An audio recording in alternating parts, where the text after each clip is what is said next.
जय हिंद दोस्तों, स्वागत है आपका अपने YouTube channel creative study with Thar के जी में। आज है 4 जनवरी सन 2023 और इस दिन के टॉप करंट अफेयर हम इस वीडियो में डिस्कस करेंगे और साथ ही उनसे जुड़े कुछ इंपॉर्टेंट फैक्ट्स भी मैं आपको बताऊंगा। तो बने रहिए वीडियो के लास्ट तक। तो चलिए शुरुआत करते हैं पहले प्रश्न से। हमारा पहला प्रश्न है, हाल ही में कौन सा देश यूरो जोन में शामिल होने वाला 20वां देश बन गया है? आपके ऑप्शन है रोमानिया, बुल्गारिया, क्रोएशिया, आयरलैंड। सही ऑप्शन है सी, क्रोएशिया। क्रोएशिया को 1 जनवरी 2023 से पासपोर्ट मुक्त शेंगन क्षेत्र में शामिल हो गया है, जिसके बाद उसने यूरो को अपनी मुद्रा के रूप में अपना लिया। लगभग 40 लाख की आबादी वाला क्रोएशिया ने अपने कोना मुद्रा को अलविदा कह दिया है। इसी के साथ वह यूरो जोन का 20वां सदस्य भी बन गया है।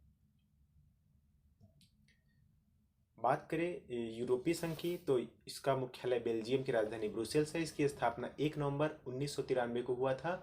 इसमें वर्तमान में 27 देश शामिल हैं। और अभी हम जानेंगे कि यूरो जोन क्या होता है। तो यूरो जोन को आधिकारिक तौर पर यूरो क्षेत्र कहा जाता है, जो 27 यूरोपीय संघ यानी कि EU सदस्य राज्यों में से 20 का एक मौद्रिक संघ है, जिन्होंने यूरो को अपनी सामान्य मुद्रा और एकमात्र कानूनी निविदा के रूप में अपनाया है। यूरो जोन का मौद्रिक प्राधिकरण यूरो सिस्टम है। वर्तमान में इसमें 20 देश हैं, पहले 19 देश थे। जो देश यूरो जोन में नहीं शामिल हैं, यानी कि यूरो का यूज नहीं करते हैं, वे हैं बुल्गारिया, चेक गणराज्य, डेनमार्क, हंगरी, पोलैंड, रोमानिया और स्वीडन। अगला प्रश्न है, हाल ही में किस दिन को विश्व ब्रेल दिवस के रूप में मनाया जाएगा?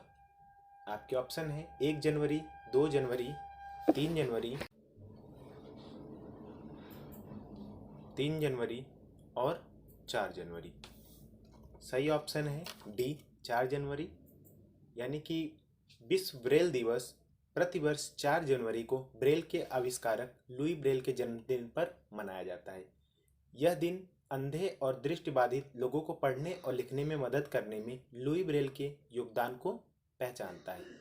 ब्रेल क्या होता है? यह दुनिया भर में नेत्रहीनों द्वारा उपयोग किए जाने वाला एक कोड होता है।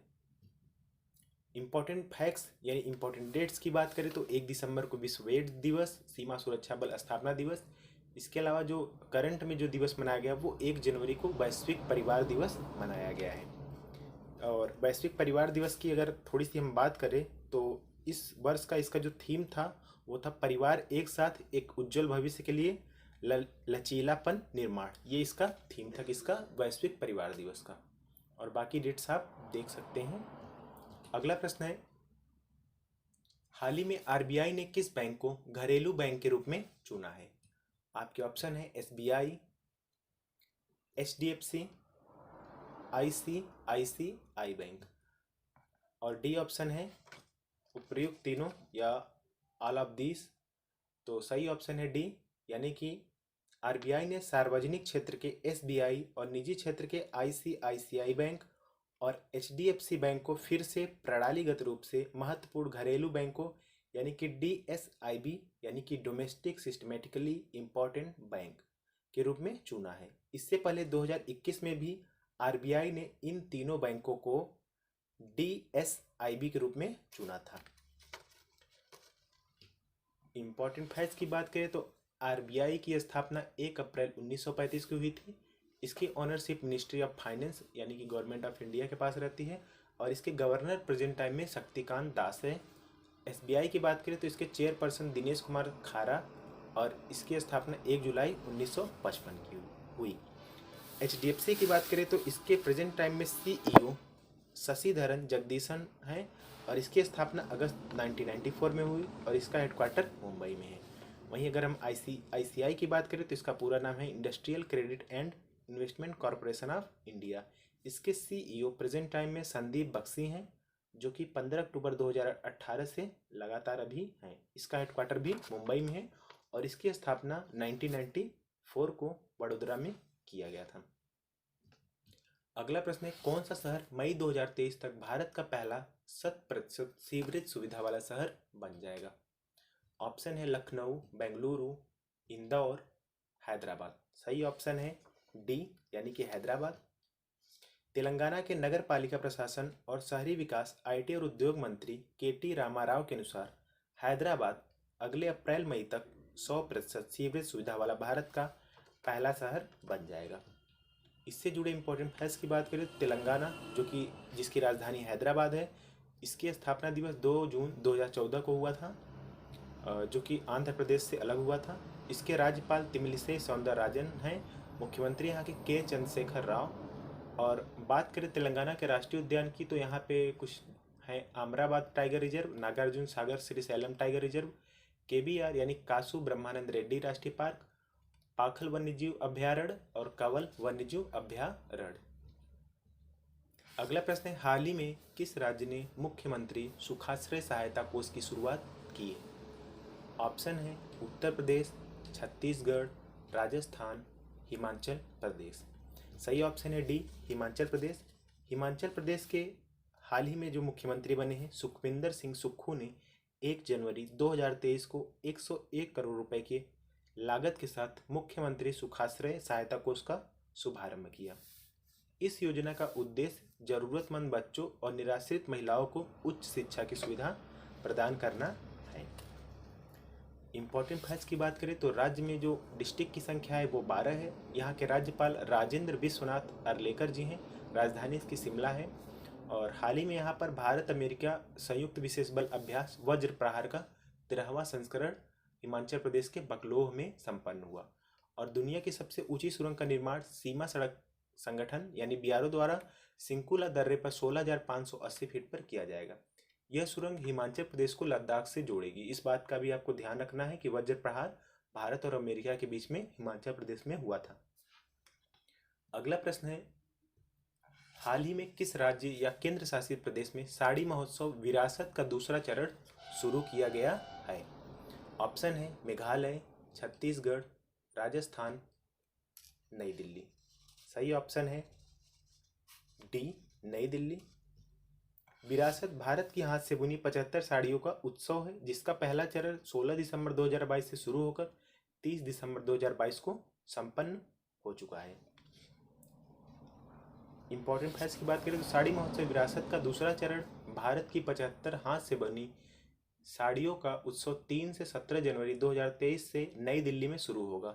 बात करें केंद्रीय कपड़ा मंत्रालय इसका आयोजन कर रहा है और केंद्रीय कपड़ा मंत्रालय का इस समय जो मंत्री हैं वो है पीयूष गोयल। इस कार्यक्रम का उद्घाटन माननीय वित्त मंत्री श्री निर्मला सीतारमण ने 16 दिसंबर 2022 को किया था, जो पहला चरण था। अगला प्रश्न है, हाल ही में कौन सा देश हाइड्रोजन संचालित ट्रेन शुरू करने वाला एशिया का पहला और विश्व का दूसरा देश बन गया है? ऑप्शन है चीन, भारत, वियतनाम, जापान। सही ऑप्शन है ए यानी कि चीन। चीन हाइड्रोजन संचालित शहरी ट्रेनों को लॉन्च करने वाला एशिया का पहला और दुनिया का दूसरा देश बन गया है। सितंबर 2022 में हाइड्रोजन से चलने वाली ट्रेनों की शुरुआत करने वाला जर्मनी विश्व का पहला देश था। यानी जर्मनी विश्व का पहला देश है और दूसरा देश कौन सा है? चाइना है एशिया में। ठीक है, और एशिया में पहला है, विश्व में दूसरा। भारत को दिसंबर 2023 तक अपनी पहली स्वदेशी हाइड्रोजन ट्रेनें मिलने की संभावना है, ऐसा मंत्री के अनुसार बताया गया है। इम्पोर्टेंट ये चित्र आप देख सकते हैं, ये चाइना का चित्र है जो कि पहली हाइड्रोजन संचालित ट्रेन है।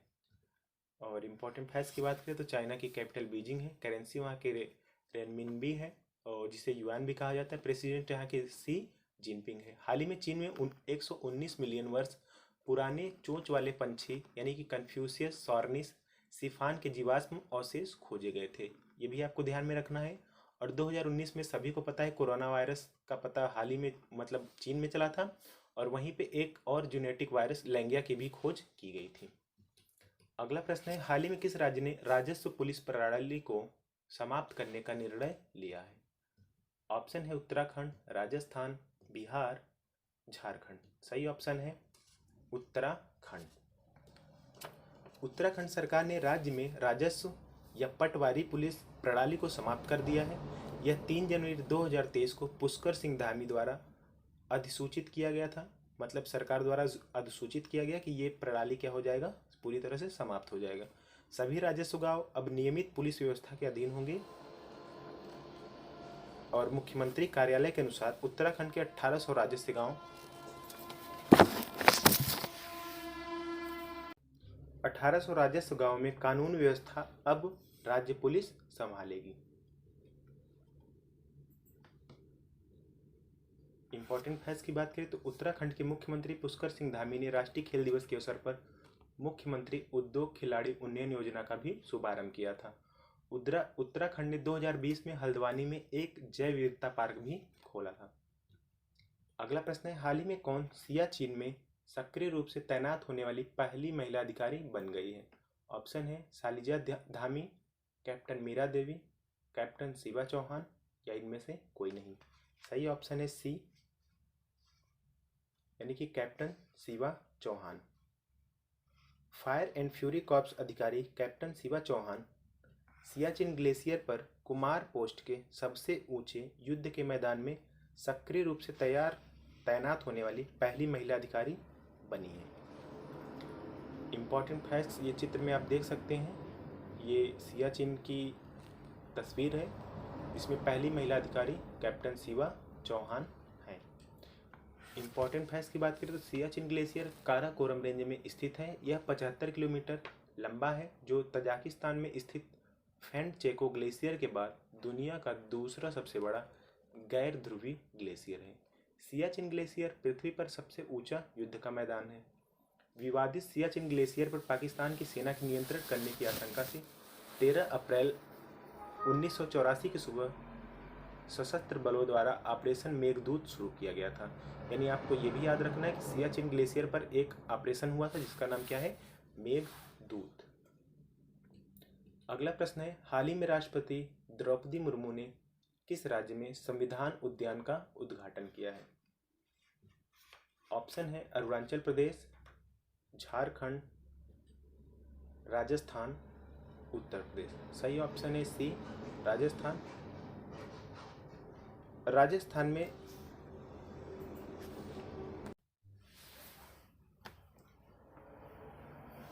सही ऑप्शन इसका है सी, राजस्थान। राजस्थान में सौर ऊर्जा क्षेत्रों के लिए पारिश्रम प्रणाली का आभासी उद्घाटन किया और SGVN लिमिटेड की 1000 मेगावाट बीकानेर सौर ऊर्जा परियोजना की भी आधारशिला रखी है। इसके अलावा राजस्थान की बात की जाए तो इसका कैपिटल जयपुर, चीफ मिनिस्टर यहाँ के अशोक गहलोत और गवर्नर कलराज मिश्रा हैं। इम्पॉर्टेंट फैक्ट्स की बात करें तो भारत की राष्ट्रपति द्रौपदी मुर्मू ने 3 जनवरी 2023 को राजभवन जयपुर में संविधान उद्यान, मयूर स्तंभ, राष्ट्रीय ध्वज स्तंभ, महात्मा गांधी और महाराणा प्रताप की प्रतिमाओं का उद्घाटन किया। आज की पूरी वीडियो यहीं समाप्त होती है।